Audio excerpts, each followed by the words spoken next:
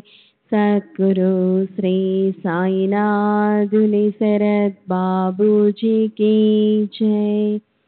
साई रहम नजर करना, बच्चों का पालन करना। साई रहम नजर करना, बच्चों का पालन करना। जाना तुमने जगत में सारा, सब ही झूठ जमाना। जाना तुमने जगत में सारा, सब ही झूठ जमाना। साई रहम नजर करना, बच्चों का पालन करना। साई रहम नजर करना, बच्चों का पालन करना। मैं अंधा हूँ बंदा आपका, मुझसे पद दिखलाना। मैं अंधा हूँ बंदा आपका, मुझसे पद दिखलाना। साई रहम नजर करना, बच्चों का पालन करना। साई रहम नजर करना, बच्चों का पालन करना। दासगणों कहे अब क्या बोलो, थक गई मेरी रसना। दासगणों कहे अब क्या बोलो, थक गई मेरी रसना। साई रहम नजर करना, बच्चों का पालन करना। साई रहम नजर करना, बच्चों का पालन करना। रहमो नजर करो अब मोरे साई, तुम बिना नहीं मोसे माँ बाप भाई। रहमो नजर करो मैं अंधा हूँ बंदा तुम्हारा। मैं अंधा हूँ बंदा तुम्हारा। मैं ना जानू, मैं ना जानू, मैं ना जानू। अल्लाह इलाही रहमो नजर करो, रहमो नजर करो अब मोरे साई। तुम बिना नहीं मोसे माँ बाप भाई। रहमो नजर करो काली ज़माना मैंने गमाया। काली ज़माना मैंने गमाया। साथिया किर का, साथिया किर का, साथिया किर का। तुम बिना कोई रहमो नजर करो, रहमो नजर करो अब मोरे साई। तुम बिना नहीं मोसे माँ बाप भाई। रहमो नजर करो अपने मस्जिद का झाड़ू गणू है। अपने मस्जिद का झाड़ू गणू है। मालिक हमारे, मालिक हमारे, मालिक हमारे। तुम बाबा साई। रहमो नजर करो, रहमो नजर करो अब मोरे साई। तुम बिना नहीं मोसे माँ बाप भाई। रहमो नजर करो श्री सच्चिदानंद सद्गुरु साईनाथ महाराज की जय। सद्गुरु श्री साईनाथ शरद बाबू जी की जय।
श्री सच्चिदानंद सद्गुरु साईनाथ महाराज की जय।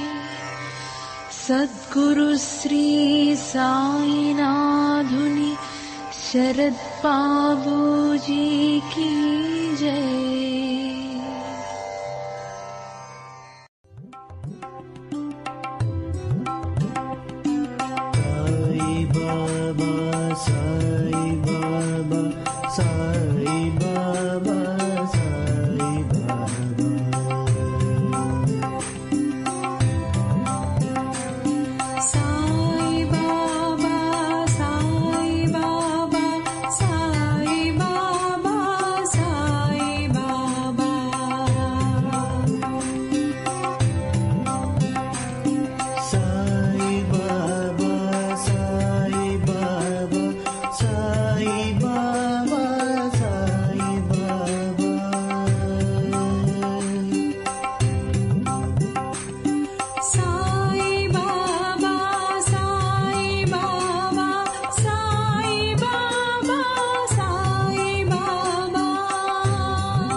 Baba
Sai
Baba,